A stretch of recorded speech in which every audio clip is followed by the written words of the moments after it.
part of the reason I started this channel was because I wasn't living the life I knew I could be, but I didn't know how to take that step. You're very much a sort of self-taught person and learning all the skills you need. Do you think that's what's helped you become this kind of maestro in so many different things, that unquenchable thirst for success and for learning? Yeah, I would say so. I'm just like, super competitive and like just when it comes to anything, it's like you play any like sort of game or anything. I just want to I just want to win so bad. And like, I really enjoy like the competitive nature. So anytime we play like it can be a video game or board game or like cards, I like to like just talk a little bit of shit, not in like a negative, like rude way, but I like to get like, everyone just like hyped up, like they want to win and beat me and stuff like that. I just like that. I just find that really fun. So yeah, like I have a hard time like sitting still and like doing nothing. I just like to always be doing stuff.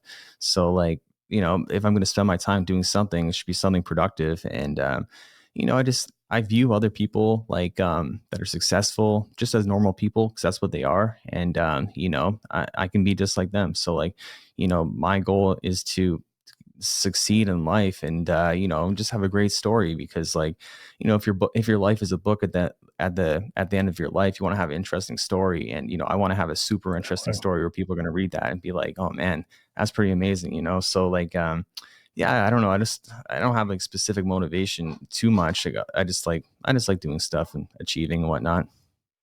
Because that's what I really liked about your channel. Like, was when I came in, every other sort of jiu-jitsu channel was showing you how to do a move, and then it was like, do this, flip into this, roll into this, back, and it was like, what the how on earth do you do that against a resisting opponent? What do you do if they do this?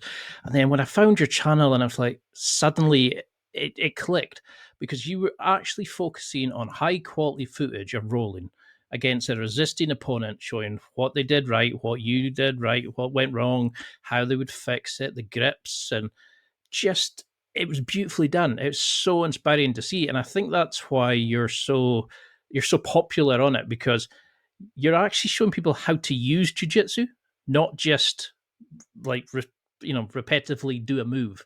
You're actually showing how to do it, and you go against big guys, small guys, world champions, and everything in between. But how do you see your students? Because, like we said, you follow your self-taught, sort of self-learning sort of mechanisms. Do you see people struggling in jiu-jitsu because they memorize a move but don't understand how to apply it? Because I'm always a big fan of like the kit Dale, learn the concept rather than the technique. Because if you know the concepts of how to use it, the technique doesn't really matter because you can apply it from anywhere.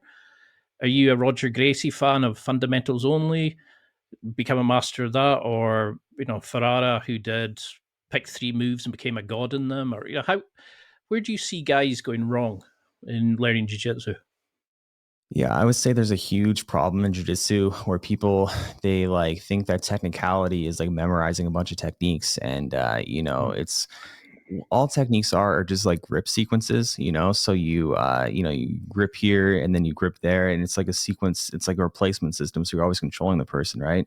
And what people don't really understand, it's not taught, is the actual in between the grappling between the techniques, right? So like I think it's very hard for people to navigate and learn jujitsu because of that. And that's pretty much what everyone's doing out there, just showing techniques. And like,